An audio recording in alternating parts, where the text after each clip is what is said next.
Hi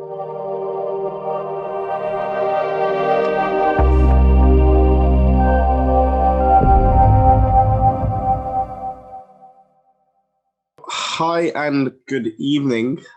Today is our end of month wrap up where we will be discussing about some of the trades or the trading environment that we saw in the month of November, how we maneuvered around it using our trading strategies. And yeah, our chief market analyst, Zenawi, would explore in more detail some of the trades we took specifically in our trading rooms and how we see the markets shaping out. So we've got myself here, Razak, Head of Business Development, and what I'll be doing to begin with is just giving more of a broad overview, not too focused on the, how do I say, the trading language. So we wouldn't be going much, focusing too much on the candlesticks, but just the pure black and white of, you know, what the results was, what fundamentals we had, and how we could see it shaping out into the year 2021. So to begin with, I always like to look at the US dollar index because especially here at Horizon, we have a key focus on the major pairs. So by looking at the US dollar index, it will give you a sort of broad overview on the sort of strength of the dollar. So if you're trading any dollar denominated pairs, that should be trading in sync pretty much with the overall index. So just looking here, we got a line graph chart starting from just a little bit prior to January 2020. So as we can see, coming into the year, the dollar was still relatively weak, but stronger than now, around the sort of 97, 96 mark. And focusing on where we are now, we're, as you can see, around the 91.87 mark. So focusing in the month of November, of course, it's needless to say that the dollar took an extreme weakening this year, but focusing within just the last month, we could see it's continued this sentiment. So it started out a bit stronger than prior at 94.04, and in the month, throughout the trading month of November, we saw a little bit more than a 200 pips downward movement, and a lot of that, as we could see. So what key dates do we have here? So the first trading day this month was the 2nd of November. And if you guys remember clearly, on the 3rd, so the Tuesday, what was it? So it was a presidential election.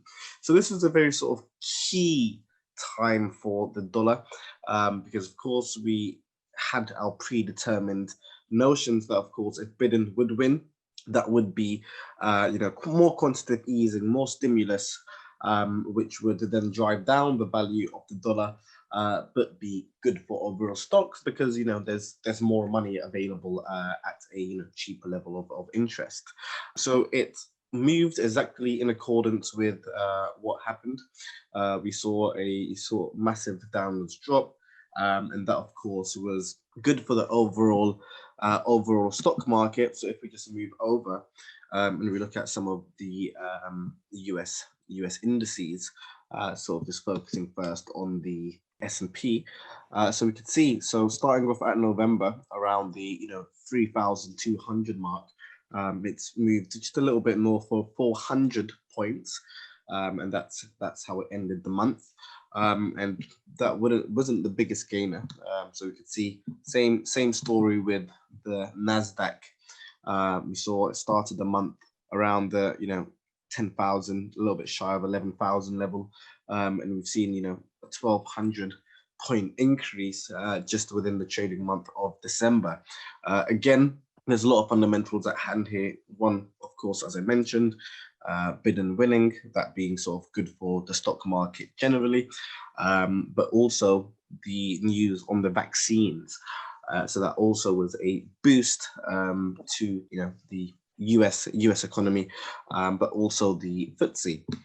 So the FTSE this month we saw, this is one of actually the best moves out of the equities. Overall, it done a sort of 15% upwards rise. So from 5,500, 5,510, we saw it move, just a little bit north of 800 points. So massive moves. And in regards to correlations, if you guys know a thing about the FTSE and the pound, due to a lot of the companies in which are held on the FTSE making a lot of their profits or their revenue in currencies denominated outside of the pound, such as the US dollar, it tends to have a negative correlation. So if the pound's performing strong, that means that you'll see the FTSE performing much weaker and vice versa. So this month is very interesting because if we just look at this upward spike that we saw within the month of December, looks almost, of course, with a bit more choppiness, identical to the chart we saw on the movement of the pound against the dollar. So here we saw, a movement of almost, 7 cents, which was absurd for just one trading month. And if we look at this price action clearly, as we can see, this is positively correlated with the FTSE, which is not something that we see all the time. So just a bit of opinions to the mix. I personally would say we will see sort of one small drop within equity indices before year end. And a little bit part of that is, of course, yes, we do have a lot more certainty with things like the vaccines, which of course is going to be positive for the US or for the general stock markets. But here, once the actual conditions of the lockdown materializes, and all the unemployment actually materializes, and people aren't sort of spending as much as they were because of the economic factors which will be left from the virus, we will see sort of massive drops. And I believe one way that countries will look, of course, to regain their sort of economic power or reduce their debt load would be, of course, to increase taxes. So by increasing taxes, well, if we look at sort of the capital gains tax, that means that people who have investments within the stock market would then be further taxed on if they were to price it in now, something they could get for a lot less. So I believe we will see the FTSE coming back to levels around the 6,100 mark, maybe even playing around the sort of 6,000 mark before the year end. So that's my speculation. Going forward, the trading month has been very, very volatile, as we can imagine. But I believe December will be a little bit slower, a little bit choppier. And as we proceed, there are a lot of fundamentals at hand, which will make the markets, very, very sensitive. So I think that's that on a sort of broad outlook. And yeah, I'll hand it over to Surjeet, where he'll talk to you about some of the moves that we've been catching within our portfolio and the trades that we've been sharing with our trading community. So Surjeet, can you do the screen share on the slide? Yeah, permission. Yeah, thank you for your informative and broad explanation and analysis. Now we'll go and look at the wrap up of the month of November. Our analysis played out. So could you allow me to screen share? Yeah. Yeah, you've disabled. Yeah. Okay, so I'll be doing a market wrap up. We see how we performed on the month of November. I'll just be going through this premium analysis and research. Hey, Surjeet. Every business day. So Tuesday, Wednesday, Thursday, and Friday. You also get to receive the web count. And also that on this PDF, we have 8 charts, $1 against the US dollar. Basically, the major pairs and gold. So these are some of the pairs that we have here. And looking at all of them, you can see that some pairs have invalidation level and target. Some like this don't have an invalidation level and target. Those pairs that have invalidation level and target means they're pairs that you are ready to be traded. So these are pairs that once you receive the PDF, you can take, you can open that position on that pair. If you see a pair like this, which has no target, no invalidation level written on, it means that this is entirely just an outlook of what we expect on that pair. So we'll look at the pairs that we traded. So that means pairs with invalidation level and target. And the very first one is Australian dollar against the US dollar. So if you look at this, we were trading the last wave of this impulse, which is wave 5. And our target was here. Our invalidation level was at the end of wave 4. Technically, this invalidation level would be at the top of wave 1. But because this structure had completed, this was the less risk invalidation level. So we set it here. So what I'm going to do is I'll take you back to the live charts, show you how it performed from at this level, from this structure, and then we see how it has moved from that day. And this analysis was done on 5th of November because we do our long-term analysis at the start of the month so that every trader on our room can easily know where the market is moving for the rest of the month, even if we have the intraday setups. Because you, as a trader, you really need a long-term analysis so that you know and understand where the market is moving in the long term. So looking at this pair, this is a live chart, and this is the structure that we were looking at on the daily, on the analysis that I just showed you. So we were trading it from at this point when we had this breakout from this channel, and the breakout happened here, and our stop was at the end of wave 4. So far this pair has managed to move up higher. So this means that this bullish move is valid, still valid. But one thing to remember is so far we see that this market here at this point, it's more of a consolidation, and consolidations are basically corrections. So it's possible that this move is a correction. So far from this point, we move our stops to the next invalidation level. So we were trading this wave 3, we move our stops from the lowest point here to the bottom of wave 2. And then once we're done with wave 4, we take it back to top of 1. When you're trading this 5, we take it here. And because we were trading this with this diagonal wasn't that clear, so we moved our stops again to this point. So the reason why we keep moving stops is because we want traders to run risk-free trades, and one way to run a risk-free trade is moving your stops beyond your entry. So if we took a buy here, we moved our stops to at this point. This means we'll have this margin as our profit regardless of if our stop loss is hit. Yeah. So all these move stops and new invalidation levels, they're updated the next day. So once the market moves to today, when you receive the next PDF tomorrow, you'll have a new invalidation level as the market progresses. And that will help you to be patient in the market as well. So that's how Australian dollar against the US dollar end of the month. So the next pair targets the invalidation level, and this was just an outlook. And on the outlook, we have we were waiting for this channel was broken, so we were waiting for this retest. The retest actually happened, but again, this correction did not add up to complete wave C here. Instead, wave C ended here, and wave 4 ended also at this point. But because we as wave traders, we don't trade corrections because you can't make money trading consolidation. Instead, we aim at catching these impulses. And impulses are wave 1, wave 3, and wave 5. Wave 4 and wave 2 are corrections.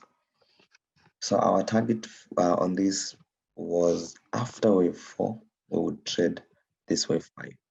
So going back to the charts on a Euro USD, after the correction, okay, it's way back, so I should be here. So wave 4 ended here. So instead of going down there as expected, it ended here. So we changed our view as the market progressed up. And now the view that we have is wave 5 has already started. And that's why we started taking our trades after these corrective moves.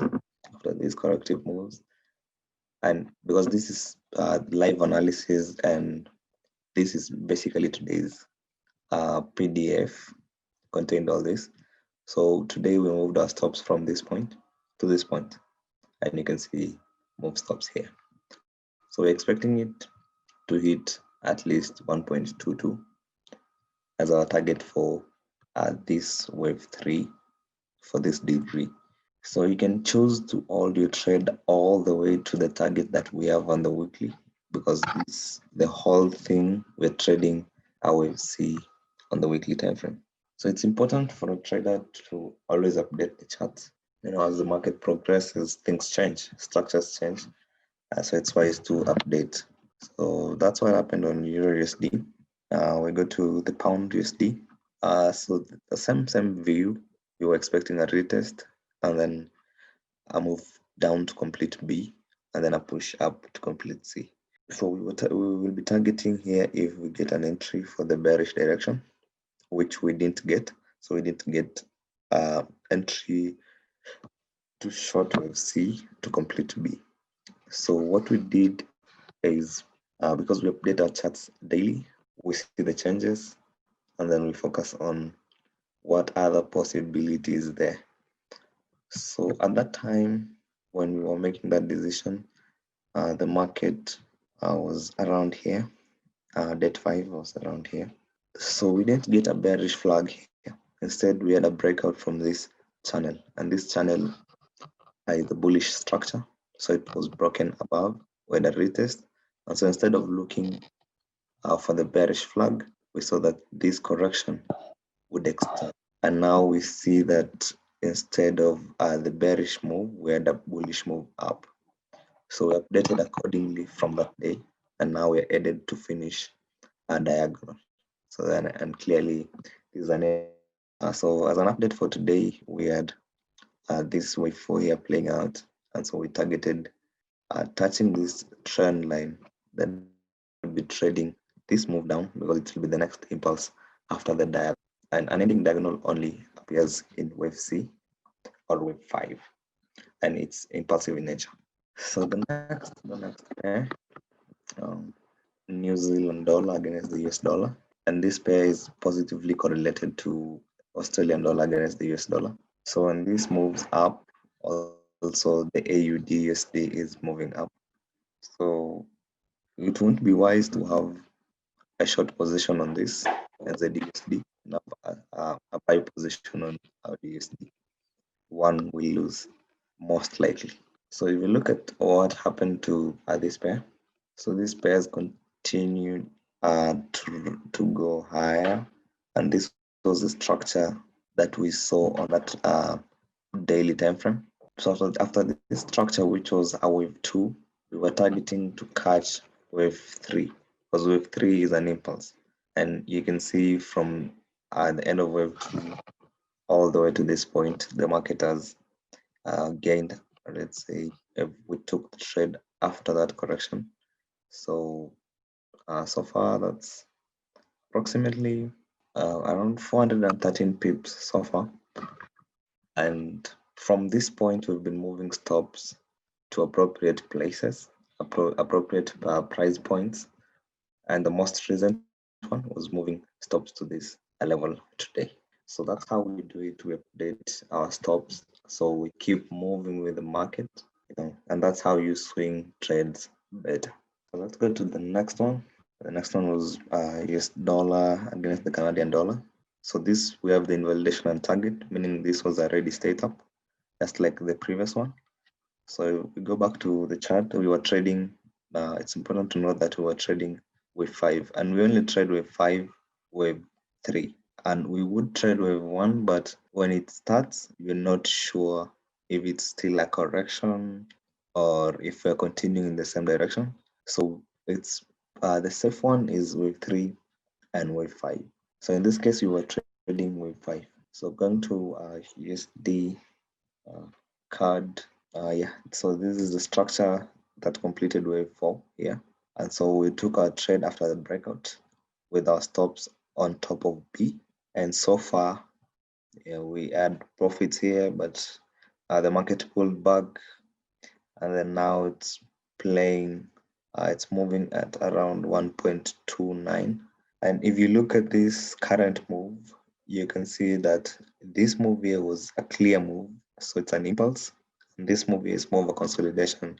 So we're terming it as a correction. And so we expect another move up. So regardless of what plays out, we still have our sell position from here and our stop loss here. So even if this correction plays out all the way back to C, we're still in because we're trading the move that we saw as wave 5 down. So that's how this one played out so far. And this is the view that we have because we see this as a correction. And after a correction, we have an impulse in the direction of the previous impulse. So that's it for USD card. Let's go to the next one. And this pair is negatively correlated to the Euro USD. And on this pair, if down the bullish long term, then this pair is most likely going to be bearish, and we would be trading this wave 5. And because of time, I'll skip this. Just go to the next setup, which is ISDN. And you see that this part here was an impulse A, and this part here was a consolidation, which is a correction, a complex one, completing wave B, this major one. So after wave A, wave B, and then wave C in the direction of this impulse, B completes. And with B completed, yeah, with B completed, so yeah, it's completed around here, which was 78.6%, which was also the target that we had projected for it. And after that, we had a clear reversal. And so far, the market has not been able to take out this low. So it's highly likely that wave B completed, and we're in the start of wave C to the upside. So it's from when wave B ended and this correction, which became a wave 2. And then also this move here at the area of this Fibonacci level, especially for the around 78.6. So now after these corrections, and we've seen that we're starting a wave C. So all of our targets and our focus will be to the upside, and we'll only prefer to trade instead of this being a bullish move. But for now, it breaks out from this channel because this is the daily channel. Once we have a breakout above, we'll be looking to target this 161.8%, which is the target for wave 3. So we're bullish on this. So going, which is gold. So A, B, C, D, E. So a triangle can only be in wave 4 or wave B. And in this case, we expected it to be on wave 4. So we traded it going up. So let's see how it played out. So gold. So instead of the triangle playing out, which is let's take you back. This move up, but after that we got up. So the good thing is we update our charts every day. So we know this was a minor 1, 2, 3, 4, and 5. So by the time we moved our stops from this point to A, most of our trades are already in profit. So when this move happened, it stopped us out. And you see how a trade identifies a reversal is when we have an impulse and then another impulse in the opposite direction.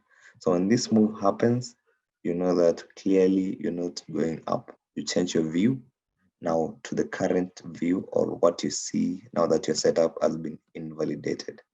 And just to remind you, the meaning of invalidation level is a level where your setup becomes invalidated, and that's where you exit your position. So after we updated our charts and on this pair gold, we found that we had this channel, and this channel runs from the top. Let me show you from the top here, which is a major wave 3 all the way to this WXY. So A, B, C, D, E for X or B, and then W, and then we had ABC to complete C. So once you have this channel, so this channel touches the start to the second wave and also the third wave going down.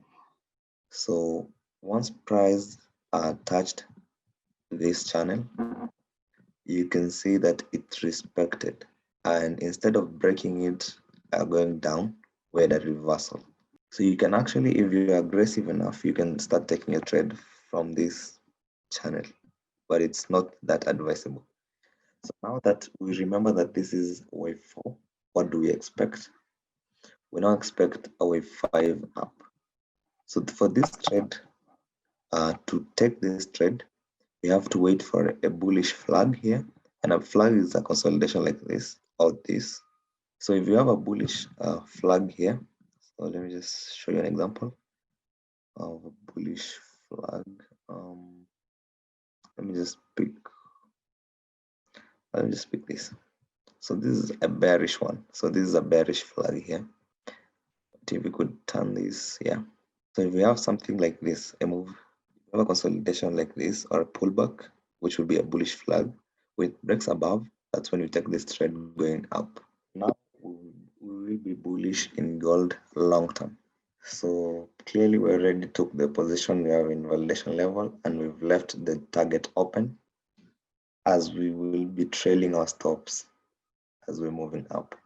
And this bullish move would be confirmed fully when we have a breakout on this channel up. So that's it for gold and the rest of the pairs that we have on our analysis. And that's how they played out for the rest of the month and how they're likely to play out going forward. So thank you, and I hope you've understood also how to interpret our PDF. Yeah, so that's it for my presentation. Yeah, no, thank you very much for that. Again, we have the Chief Market Analyst, Surjeet. He just gave a very well-rounded explanation on how to read the analysis and also our personal forecast going forward. I'll also like this opportunity to also announce a new service which we launched. So as you can see, these main charts that we're looking at is more H4 daily, right, Surjeet? So we call these swing trading opportunities. So we've also launched a service which is an intraday service. So for those who are maybe closer to their charts or are looking for opportunities as they unfold in the market, we also have that service available. But combining the two, using swing trading and intraday trading, could create very good profitable results when using the right risk management. So yeah, that's what I'll also like to add to this end of month wrap up. But overall, it's been a good month, hasn't it, Sergi? Yeah, it's been a great month. It's been great. Yeah, it's been a great month. Yeah. Do you think December will be volatile? Do you think it'll be also a choppy trading month? I don't think so. Not as much. Yeah. Normally for December, most people are on holidays. Yeah. So, but because of Corona, I don't know what may happen, because most people will not be on holidays. It's an interesting one, right? Let's see what happens. Yeah. It's an interesting one because people are still home based, but there's still Christmas. Yeah. That's universal. So it'll be very interesting to see the approach the market takes, if it goes on holiday as well, or if it's still in action. But anyway, we'll be back definitely end of December doing the exact same thing. So in the meanwhile, it's been great to all that is watching this, and we look forward to continue providing you with a superb technical analysis and training on Elliott Waves. Okay. Brilliant. Yeah. So it's a wrap, Sergi. Let me just